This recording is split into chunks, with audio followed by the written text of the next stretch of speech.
Ok, chúng số là cố ngày nay nhau nông mau và hai nhà bị trong ca install Oracle VisualBox nâng ca setup dùng tool server là lỡ Oracle VisualBox hai năm bay install Oracle VisualBox bán chơi cho một căn prèo được có show máuต่อมายังไว้ไปท่า Oracle VisualBox ยังยอดสร้างเลยในเกมเมาส์ต่อมายังนังเคยไปท่าdownload ยังจะไปท่า download ของเมาส์ต่อมายังโยไปท่า Windows Host แต่ซายังปราณเลย Windows ที่ปิดท่าโอเคมาวินังจับดันของการ download มาไว้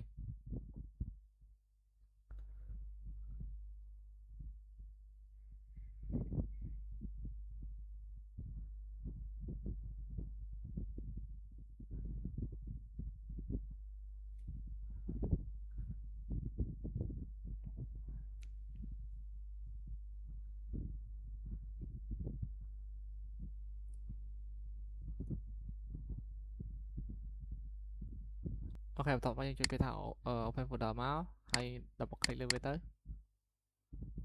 nhiều cái tài giá tập bao nhiêu cái thành nết hàng lại đi vào hàng lừa cái máu accept máu những cái thành nết cái máy cài tới nhiều cái thành to máu hay install nết máu tập bao nhiêu cái nết hay install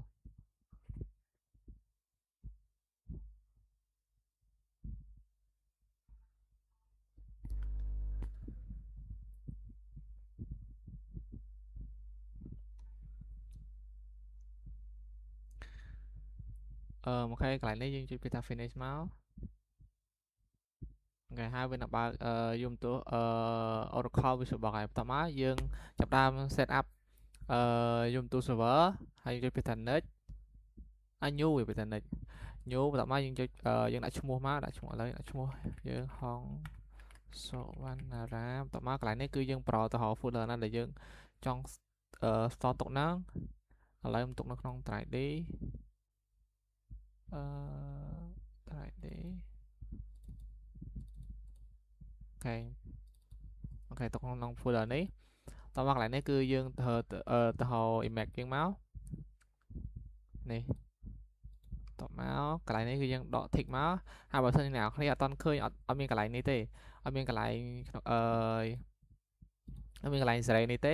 จุดเป็นจุดฟรีจุดฟินิเตอร์viênหนังเอาเนี่ยเนี่ยใส่แต่ตัวหมวดหนังการbase memory CPU ไว้ปัจจัยสำหรับnhóm cứ việc khơi những cái này là em sẽ lại là hai món vì các sub các mối ต่อมาcái này CPU nó em đặt tại PG หรือกับ 4G đó 4G thế tậpระดับ 4G ต่อมาhai cái này ní lại mẹ lại hạt đấy em đặt phèo mồi chi cho ต่อมาដូចខ្ញុំបញ្ជាក់ចឹងបើសិនជាអត់មានកន្លែងអត់ឃើញកន្លែងអស់ទេចុច finish ទៅវានឹងឲ្យអ្នកគ្នាដាក់CPU ដាក់HDA តោះមកចុច finish អូខេតោះមកយើង right click ហើយយកពេលថា start with GUI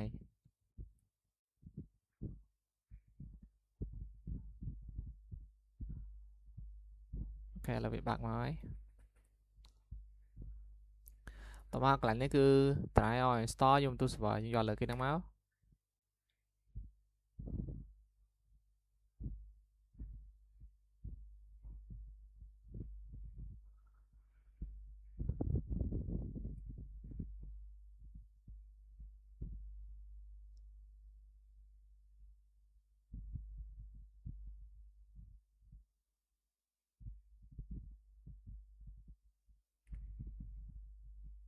lại chào về chăm đa bên thân tới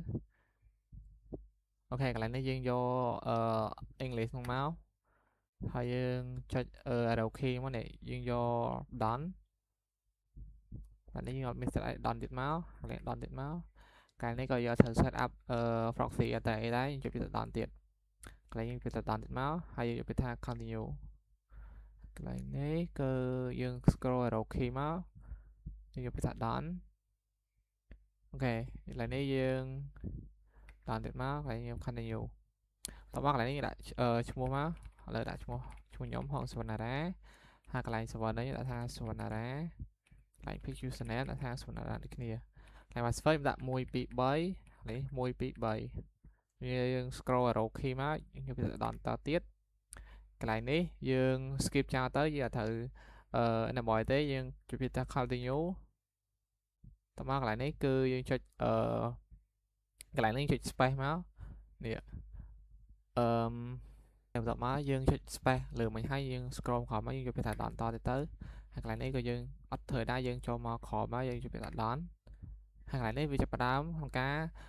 install មកហើយឥឡូវខ្ញុំសូម scope សិនកុំឲ្យវីដេអូយូរពេកចាំដល់ពេលដែល install តទៀតចាំខ្ញុំបោកវីដេអូតទៀតពេលដែលយើង install ហើយវានឹងចេញពាក្យថាវានឹងចេញមកបែបនេះហើយវាមានពាក្យថា view lock ហើយនឹង view full lock និង reboot now ហើយយើងscroll arrow មកយកពាក្យថា reboot now មក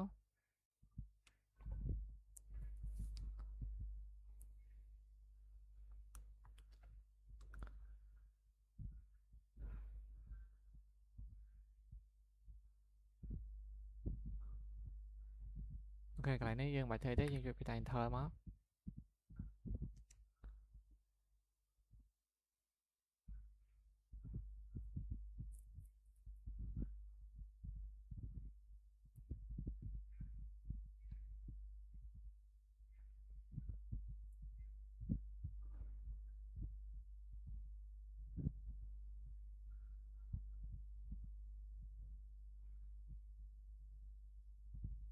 អូខេកន្លែងនេះយើងវាយ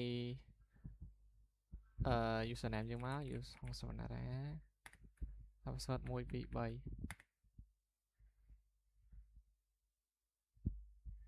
កន្លែងនេះយើងធ្វើមកជប់កន្លែងនេះ detail ហើយកន្លែងនេះយើងគ្រាន់តែវាយវាថាវាយ comment មកsudo អីយ៉ា sudo sudo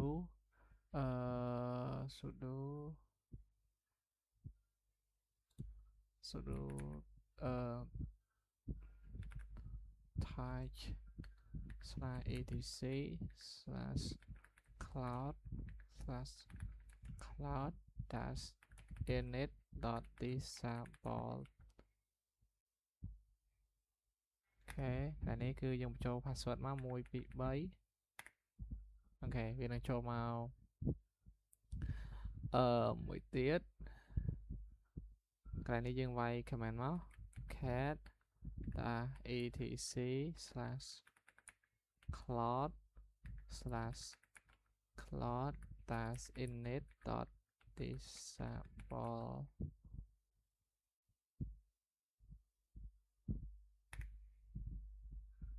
disable by install fastboot to enable cloud and run sudo class and then ID machine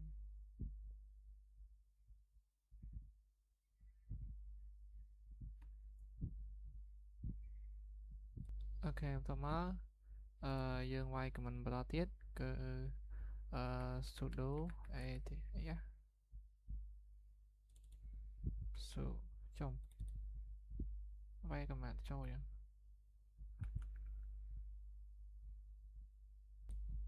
អូខេបន្ទាប់មកយើងវាយ command តាមមក sudo sudo apt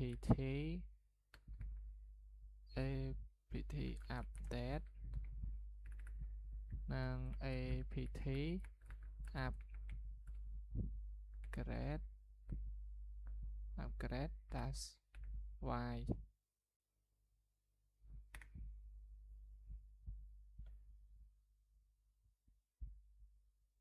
អូខេ invalid operation update អូខេកន្លែងនេះវាយសម័យមកវាយ command call sudo apt update និង sudo apt upgrade dash y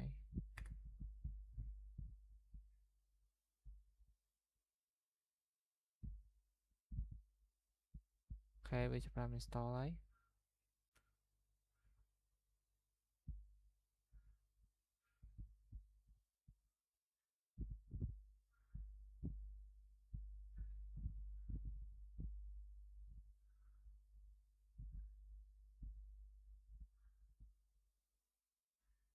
អូខេឥឡូវចាំ scope សិនណាកុំចាំឲ្យវាយូរពេក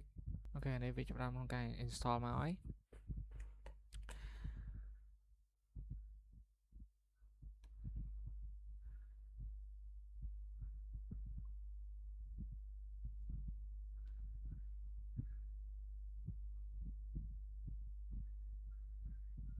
ok tập mát lại cho hỏi như nào sudo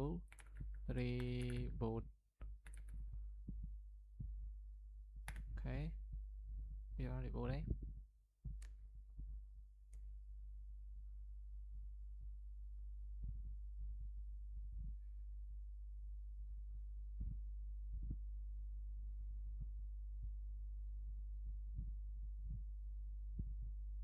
ok đây là đọc n số này đấy vậy ok nên cái setup ban để chụp chay hồi hòa lấy ai có xong cho về tẩu là thầm thằng này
Chú số local នេះគឺជាបច្ចេកទេសទី2ដែលខ្ញុំបង្ហាញអំពី basic command មួយចំនួននិងការបង្កើត folder នៅលើUbuntu server ហើយនេះគឺដំបូងយើង connect តទៅជាមួយនឹងSSH សិនមកគឺយើងវាយជាមួយនឹង IP address ព្រោះserver Ubuntu Linux Ubuntu ហ្នឹងគឺ ping 192.168.8.92 ហើយ enter មកឥឡូវយើងស្គាល់ហើយតទៅគឺយើង SSH ជាមួយនឹង username របស់យើងមកគឺusername របស់Linux Ubuntu server របស់យើងហ្នឹងហើយសម្រាប់ username គឺHong Savanara ហ្នឹងគឺសម្រាប់ username ហើយ username អ្នកគ្នាដាក់អីគឺដាក់តាម username អ្នកគ្នាមកហើយសម្រាប់ username ខ្ញុំគឺHong Savanara Hong Savanara /add មកហើយគឺដាក់មួយនឹង IP address របស់យើងគឺ 192.168.8.92 អូខេហើយ password មក password ខ្ញុំ 1 2 3 ឥឡូវវាចេញមកគឺយើងប្រើ command បន្តទៀតគឺsudo apt update ដើម្បី update វាហើយ password 1 2 3 មកឥឡូវវាចាប់ផ្ដើម checking update ហើយអូខេឥឡូវupdate ហើយយើង sudo upgrade ម្ដងទៀត sudo apt upgrade អូខេឥឡូវវាចាប់ផ្ដើមវាយ yes មក yes ហើយវាចាប់ផ្ដើមក្នុងការ upgrade ហើយ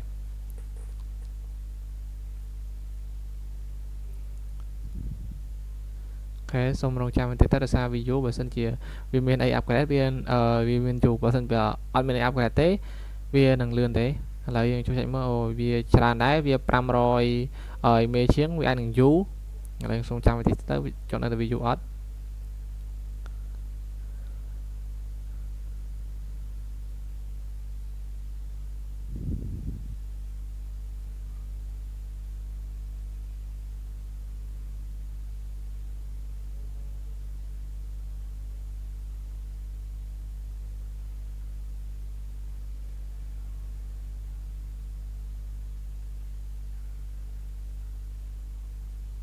អូខេបើអ្នកគ្នាមានអ៊ីនធឺណិតលឿនវាអាចនឹង install លឿនទេកន្លែងហ្នឹងប៉ុន្តែបើសិនជាអ្នកគ្នាអ៊ីនធឺណិត slow វាអាចនឹងយូរដូចខ្ញុំអញ្ចឹង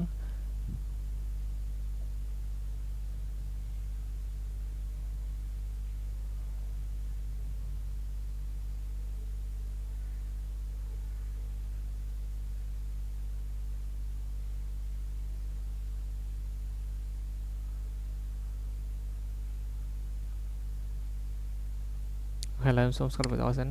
នេះគឺដោយសារវាយូរពេកឥឡូវយើងជួយ control C ចោលមកដោយសារវាសតតហើយឥឡូវយើងវាយ command ទី3គឺ touch svp 6ហើយយើង enter មកតមកយើង print មួយមកគឺ echo hello world hi svp 6please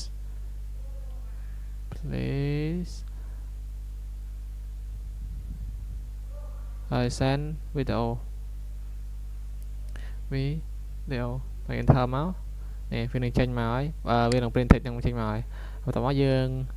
leave វាមើល ls-l ហ្នឹងមកអូខេវាឃើញមានដោយសារវាឃើញពីដោយសារខ្ញុំបានបង្កើតវា2ដងអូខេនេះគឺវាឃើញពីបើសិនជាអ្នកគ្នាបង្កើតតែម្ដងទេវាឃើញតែម្ដងទេនេះដោយសារខ្ញុំបង្កើតវា2ដងហើយសម្រាប់comment បន្តទៀតគឺmkdir គឺ making directory តមកគឺដាក់ឈ្មោះ file របស់យើង folder របស់យើងហ្នឹងគឺ svp.6 v6 folder ហើយ enter មកនេះយើងលេខវាមើលមកនេះគឺវាឃើញហើយនេះគឺជាការងារទី3តមកយើង shut down មកនេះសម្រាប់ការងារទី3គឺខ្ញុំបានបញ្ចប់ហើយឥឡូវយើង shut down ចូលមកបាទជំរាបសួរលោកគ្រូថ្ងៃនេះខ្ញុំមកធ្វើ live មួយទៀតតែតងជាមួយនឹង hardware hardware monitor command hardware monitor ប៉ុន្តែមុននឹងចូលដល់ command hardware monitor ខ្ញុំរំលឹកតែតងជាមួយនឹង command មួយចំនួនដូចជា making directory នឹងជាដើមហើយដំបូងមុនចាប់ដើមយើងដាក់មក who am I យើងនៅណាហើយ pwd host name អូខេយើងនៅត្រូវហើយសម្រាប់ command ដំបូងគឺ command touch file.txt command ហ្នឹងដែរគឺជា touch file.txt នេះគឺជា command ក្នុងការបង្កើត file ឥឡូវយើងមើលចង់ដឹងថាយើងបង្កើត file បានជោគជ័យអត់យើងឲ្យ command ls មក ls នេះបានន័យថាយើង list file ណាដែលយើងបានបង្កើតឥឡូវយើង list មកនេះគឺខ្ញុំបានបង្កើត file.txt មិញហ្នឹងគឺហើយសម្រាប់ file ផ្សេងៗទៀតក៏ហ្នឹងគឺខ្ញុំបានបង្កើតពីមុនហើយសម្រាប់យើងអាចremove វាដូចជាremove file មក rm ឥឡូវយើង remove file នេះចេញឥឡូវ rm sv2.6 ហើយយើងលេងម្ដងទៀតនេះបាត់svp ជួយមកអក្សរតូចបានហើយឥឡូវយើងអាច remove បានហើយឥឡូវបើសិនជាយើងចង់សរសេរ text នៅក្នុង file.txt នេះដូចយើងទៅបើកនៅក្នុង notepad ចឹងប៉ុន្តែនៅក្នុងខ្ញុំទូ server នេះយើងអាចប្រើ command មួយដូចជា nano file ឈ្មោះ file.txt គឺជា file ដែលយើងបានបង្កើតមកហ្នឹងហើយយើងចុច enter មកគឺវាចូលមកហើយនេះវាប្រៀបបានដូចជា notepad នៅក្នុង Windows របស់យើងដែរឥឡូវអាចសរសេរថា welcome to Citech Institute ហើយយើងថាចាំមកថា my name is Hong Suwanara I'm student year 3 at Citech Institute in major information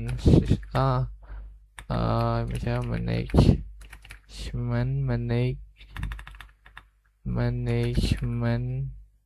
information system អូខេបន្តមកដល់ពេលយើងមើលមកដល់ពេលយើងសរសេរហើយយើងមើលខាងក្រោមគឺយើងអាច exit វាចេញយើងអាចចុចសញ្ញានេះគឺយើងចុច control x មកតោះមកយើងវាយវាថាវាយតោះមកយើងចុច enter មកគឺយើងស្រាប់បានហើយឥឡូវយើងចង់ថាយើងបានសរសេរវាបានជោគជ័យអត់នៅក្នុង file ហ្នឹងយើងអាចប្រើ command cat file.txt នេះគឺ text ដែលយើងបានសរសេរមិញហ្នឹងឯងគឺវាចេញមកហើយតើតើជាមួយនឹង command បន្តទៀតគឺ command mkdir មានន័យថា making directory បានយើងអាចបង្កើតជា directory ឬក៏ folder នឹងឯងឥឡូវខ្ញុំដាក់ថា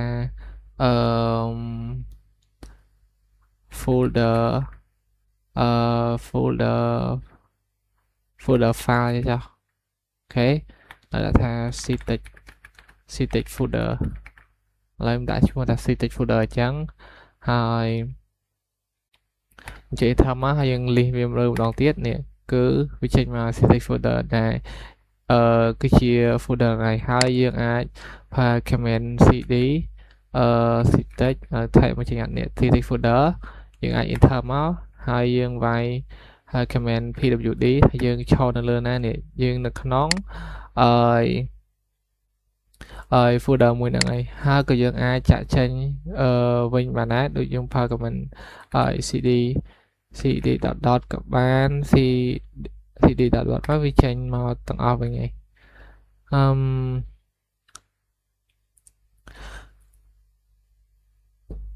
អូខេហើយតើតើជាមួយនឹង command បន្តឧទាហរណ៍ថាឥឡូវយើង link មួយសិនឥឡូវយើងមាន file ដែលយើងមានជា file នេះ file.txt ជាមួយនឹង folder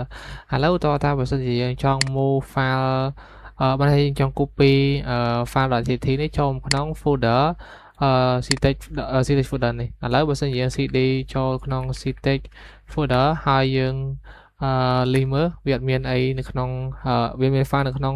folder ទេឥឡូវយើងថយមកយើង move file .tt នេះចូលមកក្នុង folder អញ្ចឹងយើងគ្រាន់តែវាយ command វាយ cp ហ្នឹងគឺ copy file .tt ចូលទៅក្នុង ctech ctech folder មកហើយ enter ដែរ cannot state not site directory ភាសាខ្ញុំ copy ឈ្មោះ file ខុសឥឡូវ cp file .tt ទៅក្នុង folder ctech នេះទៅ enter មកឥឡូវយើងលេខសម័យនេះយើងចូលទៅក្នុង folder សិនមក ctech tab ហើយយើងលេខមកនេះគឺវាមានfile មួយហ្នឹងហើយឥឡូវយើងអាច read បានថា cat file.tt នេះគឺយើង copy មកទាំង file ទាំងក្នុងមកបានទាំងអស់វាមិន copy បានតែឈ្មោះ file មកទេគឺវា copy បានទាំង copy បានទាំងទៅនៅខាងក្នុងមកទៀតឥឡូវបើសិនជាយើង copy ហើយយើងអាច backup file ហ្នឹងដាក់មួយទៀតបានយើងអាច ប្រើ command ចូលនៅ cp cp file.tt ហ្នឹងយើងដាក់ឈ្មោះ file.tt file.tt bak backup តោះ enter យើងលេខសម័យវាមាន2នេះគឺ file ដែលយើងបាន backup ឥឡូវយើងបានវាយទៅជាមួយនឹងការ backup ហើយនឹងការ copy file ចូលក្នុង folder ឥឡូវខ្ញុំសូមចេញ cd dotមក folder យើងដើមវិញក្នុងនេះក្នុង home page home របស់យើងនឹងវាមាន file ចំនួន1 folder ចំនួនfolder មួយទៀតដែលយើងបានបង្កើតពីនេះមិញហ្នឹងហើយនេះ folder ឬក៏ file ដែលខ្ញុំបានបង្កើតពីមុនទេឥឡូវយើងmkdir បង្កើត folder មួយទៀតលើដាក់ថា sv លើដាក់ថា ctech test យើងក៏ ctech test បន្ទាប់មកគឺយើង enter យើង leave នោះទៀតគឺវាមានឈ្មោះថា ctech តែមកដែលយើងបានបង្កើតហ្នឹងហើយបន្ទាប់មកយើងចង់ remove យើងចង់ remove folder ហ្នឹងគឺ rmkdir remove file directory បន្ទាប់មកគឺយើងដាក់ឈ្មោះ ctech test ហ្នឹងមក ctech test ហ្នឹងមកដល់ពេលយើងជួយ remove គឺឆែកមើលមកនេះគឺវាបាត់ហើយប៉ុន្តែវាអត់មានបោះ mistake អីទេយើងអត់ដឹងថាវា remove ទៅក៏អត់ទេយើងអាចប្រើតាមវិធីមួយទៀតឥឡូវយើងសូមmkdir តោះមកគឺ ctech v2 ចេះតោះ version 2តោះមកយើង link មកយើងឃើញ ctech version 2ហើយយើងប្រើ rmdir តោះមក dash v ជាមួយនឹង ctech v2 តោះមក enter មកនេះគឺវាបោះ mistake មកថា remove វិញ directory អញ្ចឹងយើងអាចប្រាប់បានថាfolder មួយហ្នឹងគឺយើងបាន delete ហើយឥឡូវយើងចង់បញ្ជាក់ច្បាស់ពិតប្រាកដយើង leave វាមើលមកនេះគឺវាបាត់ctech v2 នេះហើយដែលយើងបានដឹងអញ្ចឹងថាតើតងជាមួយនឹងfolder make directory folder ctech v2 មិញនេះយើង remove បានគឺដោយសារក្នុង folder ហ្នឹងយើងអត់មានបង្កើត file អីនៅក្នុងហ្នឹងទេអញ្ចឹងយើងអាច remove បានចុះបើសិនជាយើងចង់ remove folder ដែលមាន file នៅក្នុងហ្នឹងនៅក្នុង folder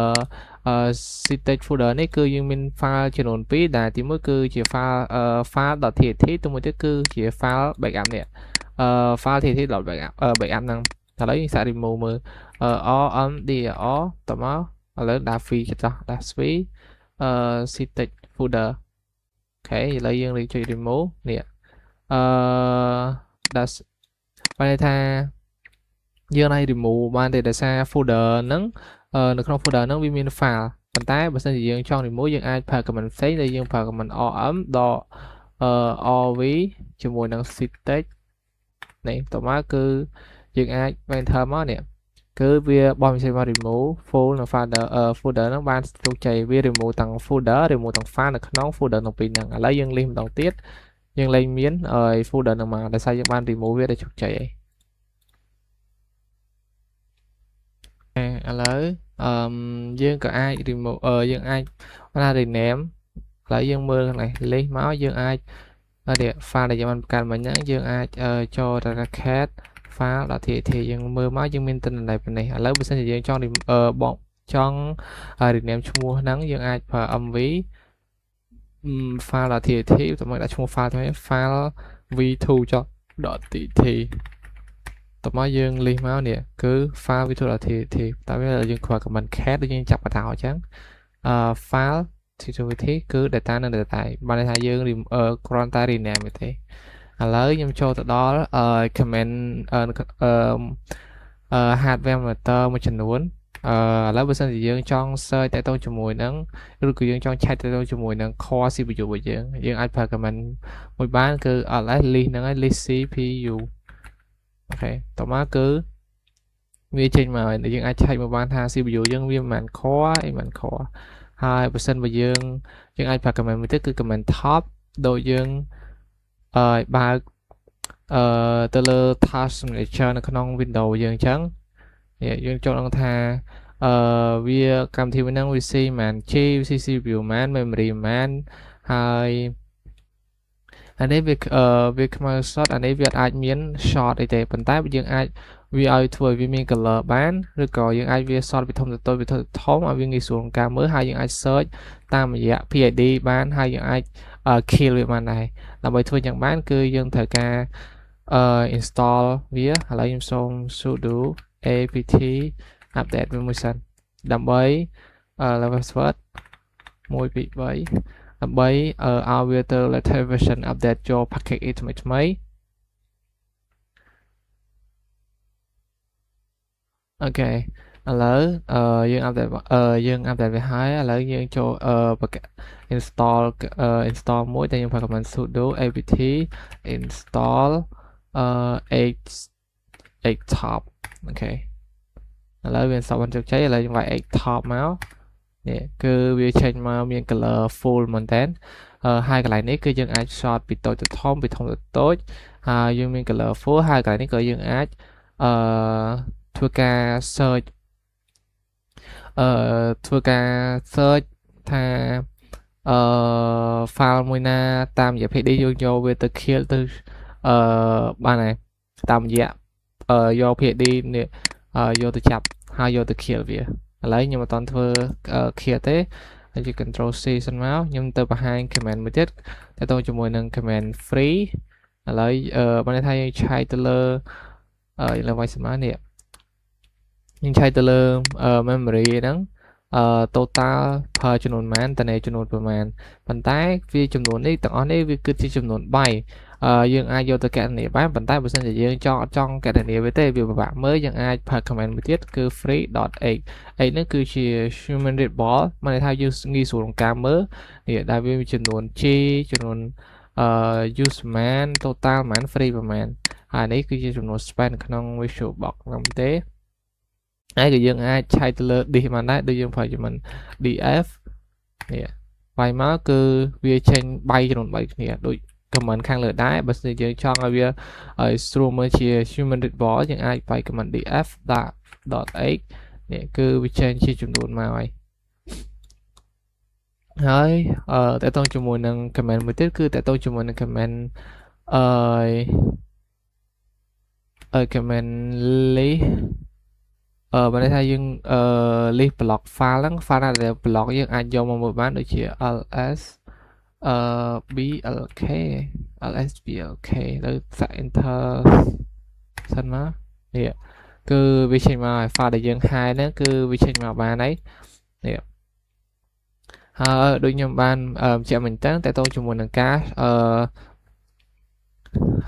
តើតជាមួយនឹងការ kill ទៅលើ app ណាមួយបើយើងចង់ដូចយើងចង់ enter ចឹងឥឡូវយើងវាយ xtop មកហើយតមកនេះយើងអាចចូលមកកន្លែង x-ray យើងចុចលើ search នេះក៏បានយើងចុចទៅលើ f3 បានលេខចុចលើពីថា search តមកយើងវាយពីថា VLC ហើយកន្លែងនេះគឺយើងអាចយកតទៅជាមួយនឹងការPID នេះយកទៅ kill បានឥឡូវយើងវាយ VLC ចេះចោះឥឡូវឧទាហរណ៍បើខ្ញុំវាយ VLC ហើយខ្ញុំបើកបើខ្ញុំបើកកម្មវិធី VLC នេះ media player នេះឥឡូវយើងវាយនឹងមកគឺវាចេញroot និង PID មកហើយដល់ពេលដែលយើងបាន PID មកឧទាហរណ៍ឡើយខ្ញុំវាយវាយកបាន100 3នេះ3 4 7នេះចោះแล้วឧទាហរណ៍យើងអាចចូលមកប្រើជាមួយនឹង command kill ហើយយើងអាចលេខធំជាងគេលេខ9 ហើយយើងវាយវាយ PID ដែលយើងបានដាក់មិញមកដូច 3.1 ហ្នឹងតែពេលយើងចុច enter ទៅគឺវានឹង shut down កម្មវិធីហ្នឹងហើយឬក៏យើងអាចប្រើ command direct ហ្មងបើយើងចង់ kill តទៅជាមួយនឹងVLC media នេះយើងអាចប្រើ command លឿនបានដែលអត់ចាំបាច់ឆែកextop ទេយើងអាចប្រើដូចជាp killer ហើយដក9ជាមួយនឹងVLC 9 VLC នេះនៅវាយ command ហ្នឹងមកគឺវា shut down តទៅជាមួយនឹងកម្មវិធីដែលយើងបើកជា VLC media player ហ្នឹងហើយតទៅជាមួយនឹង hardware និង basic command មួយចំនួនគឺខ្ញុំសូមបញ្ចប់តែប៉ុណ្ណឹងឥឡូវខ្ញុំសូម shut down គឺ sudo shut down now អូខេ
Bách với số khổ ngày nay nhưng mà hai vì cái nghe tại tôi chỉ muốn nâng cao và ca user management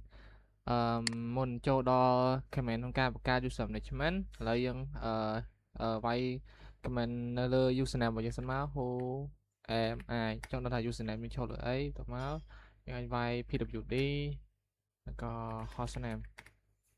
ok lợi dân này cho được nói lỡ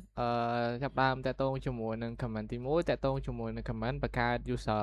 ហើយ comment បង្កើត user ដែរគឺមានតែ user ទេអត់ទាន់មាន password និងក៏មានhome directory ក្នុងការstore file របស់ user ហ្នឹងឯងអូខេមុនចាប់ដើមឥឡូវខ្ញុំសូមឆែកតាក់ទងជាមួយនឹងOS release យើងសិនដោយ comment ហ្នឹងយើង comment យើងវាយ comment cat/etc/os release នេះយើងវាយមកយើងនឹងឃើញថា version របស់យើងនេះ name Ubuntu version មកហើយនៃ version របស់យើងហ្នឹងឯងអូខេឥឡូវយើងចូល comment តាក់ទងជាមួយនឹង comment ការបង្កើត user ដើម្បីបង្កើត user បានយើងវាយ comment sudo user add ឥឡូវដាក់ឈ្មោះថា Citic អូខេបន្តមកវាយ password យើងមក1 2 3អូខេឥឡូវដើម្បីឆែកថាយើងបង្កើតបានអត់យើងអាចឆែកតាក់ទងជាមួយនឹង comment cat etc/pass pwd អូខេនេះគឺយើងបានបង្កើតមិញហើយអាលេខដែលវាចាប់ពី1001ឡើងហ្នឹងគឺជារបស់ឬគឺជាមិនណារបស់ដែលយើងបង្កើតឲ្យខ្លួនឯងហើយរបស់ដែលខំវាលេខ1000ហ្នឹងអាហ្នឹងគឺជារបស់machine system របស់យើងទេដែលវាមានខ្លួនឯងអូខេបន្តមកទៀតគឺយើងចង់ថាយើងបង្កើត user ហ្នឹងវាមាន home directory សម្រាប់ store file អត់ដើម្បីឆែកមើលបានឥឡូវយើងចូល cd home មក cd ចូល cd/home អូខេតោះមកយើងវាយ ls មកនេះមានថាយើងមានតែ directory របស់ username របស់យើងវាអត់ទាន់មាន directory របស់ Citic ដែលយើងបានបង្កើតមកញ៉េ user មកញ៉េអូខេហើយឥឡូវយើង cd មកដើម្បីថយចេញមកទាំងអស់តមកយើងចង់ delete user នឹងវិញមិនដែលយើងផា comment មិនយើងផា comment ការ delete user យើងវាយ sudo user ដដែលមិញក្នុងការបង្កើត user add ប៉ុន្តែនៅពេលដែល delete user យើងវាយ user del ហើយឈ្មោះ user មិញមកនេះ user ដែលយើងបានបង្កើតមិញឈ្មោះ Citic ហ្នឹងthen យើង enter មកឥឡូវយើងចូលទៅ cd cat ដើម្បីទៅឆែកមើល cat etc/pass pwd អូខេលេខមានហើយមិញលេខ1001ដែលយើងបានបង្កើតនេះឥឡូវយើងលេងឃើញទៀតដោយសារយើងបាន delete វាហើយអូខេឥឡូវយើង delete បានជោគជ័យឥឡូវតេតងជាមួយនៅ command មួយទៀតបង្កើត user ដូចគ្នាប៉ុន្តែវាមាន home ជា directory កាត់បានយើងវាយ command sudo user add แล้วយើងដាក់ដក m ដក m ហើយឈ្មោះ Citic យើងដែរមកអូខេហើយឡើងវាយ cat etc/pass p pwd អូខេនេះយើងបានបង្កើតបានហើយហើយយើងចូលទៅ cd/home អូខេយើង ls មើលនេះ user យើងបានបង្កើតហើយវាមាន home ជា directory ឥឡូវយើងសាកចូលទៅកាន់ user ហ្នឹងយើងវាយ sudo Citic វាយ password 1 2 3មកអូខេនៅចាំបន្តិចទៅវា load error នេះន័យថាវា authentication យើង fail ដូចវាអត់មាន set យ៉ាងមូលហេតុដែលយើងដោយសារយើងអត់មាន password ឥឡូវដើម្បីដាក់ password ឲ្យវាយើងវាយ sudo pass pwd แล้วមកយើងដាក់ឈ្មោះ user ដែលយើងបង្កើតហ្នឹងបន្ទាប់មកយើង enter មកយើងដាក់ password 1 2 3ដូចគ្នា1 2 3អូខេpassword បានសុខសាឥឡូវអូខេបន្តមកយើងឥឡូវយើងសាកចូលវា user su Citic password 1 2 3វាសួរយើង password មិញយើងអត់មាន password ទេអូខេតោះឥឡូវយើង who mi នេះគឺវា Citic វាមិនចេញពីដំបូងដូចនៅ user របស់យើងឯងអូខេឥឡូវយើងវាយឥឡូវយើងវាយ pwd នេះគឺយើងនៅ /home ឥឡូវយើងចូលក្នុង user នឹងបានឥឡូវយើងសាក switch ទៅកាន់ user ដើមវិញយើង suvanara password 1 2 3គ្នាអូខេឥឡូវយើងវាយ who mi អូខេវាយ pwd អូខេយើងមក switch មក user ដើមយើងវិញហើយអូខេឥឡូវយើងចូលមក user ដើមយើងវិញឥឡូវយើង cd ឆាសមក ok តោះមកយើងសាក delete user សាកដើមមកទៀតមិញយើង comment user យើងវាយ sudo user ដែលឈ្មោះ static អូខេឥឡូវដល់ user is current is by process បានន័យថា process វាកំពុងតែ run អញ្ចឹងយើងអាចវាយ command មួយទៀតគឺ sudo sudo clear ដក9លេខធំជាងគេតោះមកយើងដាក់ process មក1493អូខេគេយើងវាយវាយពាក្យថា exit អូខេ exit ហើយឥឡូវយើង exit ឥឡូវយើង exit ឥឡូវយើង create xongហើយសិនមកASX គេថាវា logout change ASX Astronara 192.168.1.8ខុសបាត់ 1.8 ទៅ season 1.8 password 123អូខេឡើងសុំ clear ចោលសិនឥឡូវយើងឆែកមើលម្ដងទៀតគឺ cd home cd home យើង ls មើលនៅមានឥឡូវយើងឆែកចេះសិន cd ចេញcat /etc class pass pwd cat slash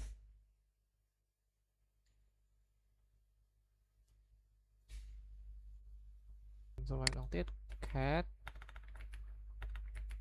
slash etc slash pass pwd នេះ user យើងនៅមានទេតែសារមកយើងតំបានdelete ទេយើងគ្រាន់តែ clear process យើងសាក delete ម្ដងទៀត sudo user del static អូខេយើងវាយ password 1 2 3ឥឡូវយើង command cat ម្ដងទៀតមកនេះវាលេងមានហើយឥឡូវចូលទៅកាន់ home ម្ដង cd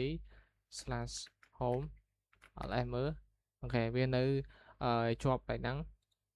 ឥឡូវយើងនៅសល់មិញយើងលុប user បានតែប៉ុន្តែនៅសល់ directory home directory របស់ static នេះឥឡូវយើងសាកវាយ command យើងម្ដង sudo rmdir static ឥឡូវសាក remove នេះគឺវា file remove បានន័យថាអាក្នុង file ហ្នឹងវាមាន file configuration មួយចំនួនទៀតដែលវាមិនជា empty file ដែលយើងលុបកាត់ទេដើម្បីលុបបានយើងអាចប្រើ command មួយទៀតដូចជាsudo rm/rvf ហើយឈ្មោះ static អូខេឥឡូវវា remove បានឥឡូវយើង ls xongទៀតនេះវាលេងមានឈ្មោះ directory static ទៀតហើយឥឡូវយើងចូលមកកាន់ home directory សិនមក cd ចេញអស់តោះមកយើងចូលមករបៀបក្នុងការបង្កើត user តាមវិធីទី3ឥឡូវយើងវាយ sudo user add .m.s/bin/bash ហើយឈ្មោះ static ដែរមកអូខេតោះមកយកយើង command cat etc/pwd នេះយើងបានបង្កើតមិញដោយ user មួយនេះគឺវាបង្កើតមកវាមានតាក់ទងជាមួយនឹង home directory មកឥឡូវយើងវាយ cd/home ឥឡូវយើង ls វាមានមក directory home ដែលយើងបង្កើតមកដូច user ទី2ដែរអូខេឥឡូវយើងសាកដាក់ password ឲ្យវាយើងcd សិនមកអូខេយើងវាយ sudo pass pwd static password static តោះមកដាក់1 2 3 1 2 3អូខេឥឡូវយើងសាក switch ទៅកាន់ user static su static 1 2 3អូខេឥឡូវវាយ who mi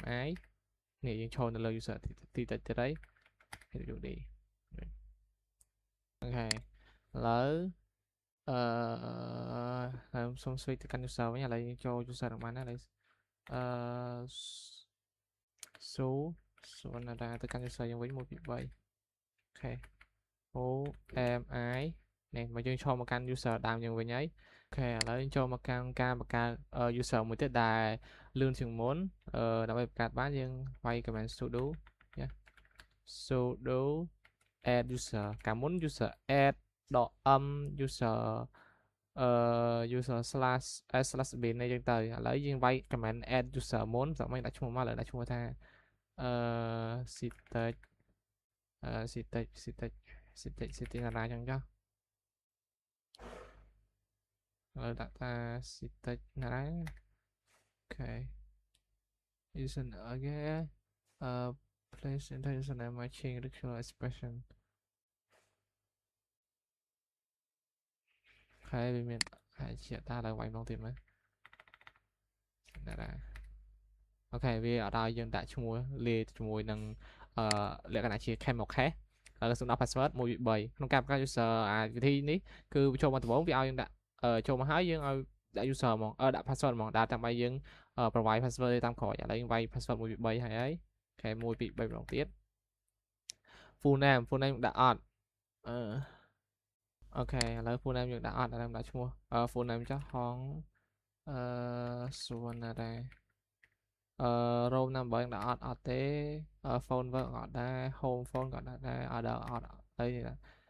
ជា yes មកអូខេតបមកឥឡូវយើងសាច់មើល cat etc slash passwd នេះគឺយើងមកបង្កើតហើយនេះ syntax data ដែលមានឈ្មោះយើងដាក់បាញ់នេះអូខេឥឡូវយើងសាកចូលទៅកាន់ cd slash home slash ls មើលនេះគឺយើងមានឈ្មោះនេះ syntax data ហ្នឹងឥឡូវយើងសាកស៊ូចូលទៅមើលសិនហ្នឹង syntax data ឥឡូវយើងវាយ password 1 2 3ដូចគ្នាឥ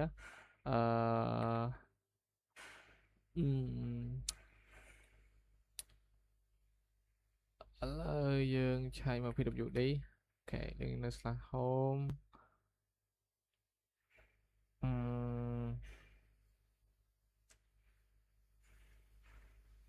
home ហ្នឹងត្រូវហើយឥឡូវយើងវាយHMI នេះយើងបានចូលមកឥឡូវយើងសាកបង្កើត file